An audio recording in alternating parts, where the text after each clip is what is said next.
Well, you're looking at the terrifying moments of when a young couple got caught in the center of a teen riot in Chicago. Well, now that couple, it's a little hard to see in there, they're in the middle being beaten.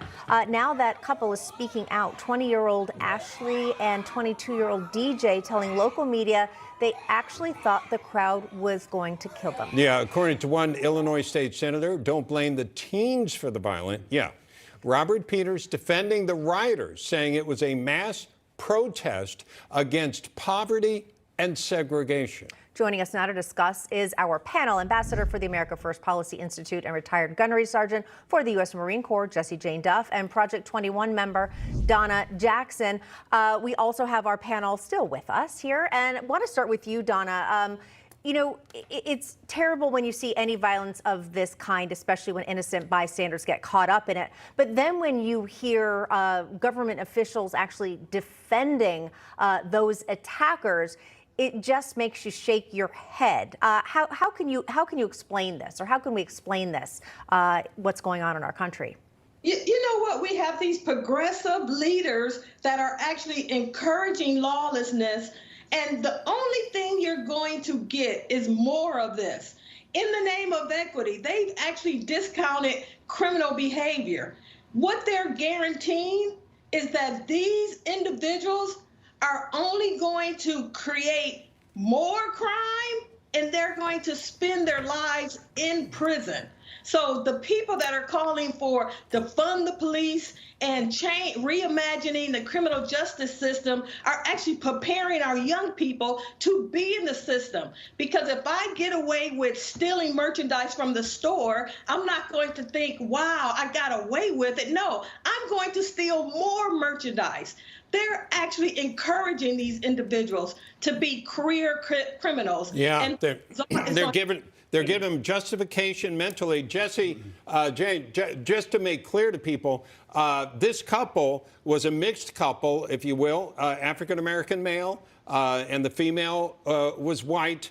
And then an African-American woman came out and basically told these people to knock it off. She was afraid they were going to kill this couple. They ended up surviving. Your thoughts on this? This is a trend we're starting to see over just the past few weeks, really going on hard. We saw this in Los Angeles with the convenience store with a mob rule coming in. We have seen in New York that I believe it's under 400, maybe under even 300 of the people who have committed the bulk of these crimes of shoplifting and stealing have just been under 300 or 400 people that have committed thousands of these crimes.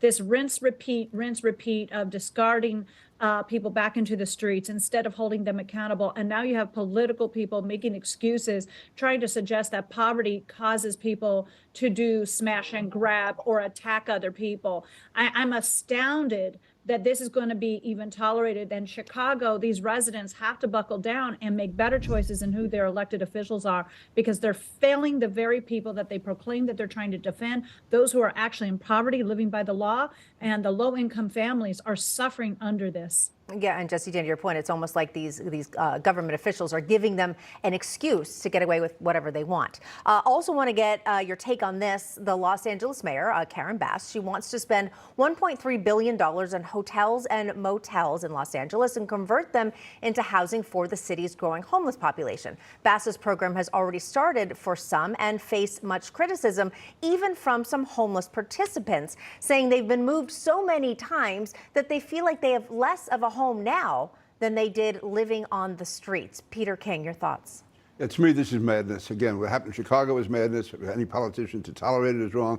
Karen Bass, I know she was in Congress. The fact is, we have to do more with the homeless. We also have to stop the illegal immigration. Many of the homeless in New York are illegal immigrants. I'm sure that's true in California. And we have to start getting tough with policies, not just have giveaways and not just for Band-Aids on real social problems that in most cases are caused by progressives.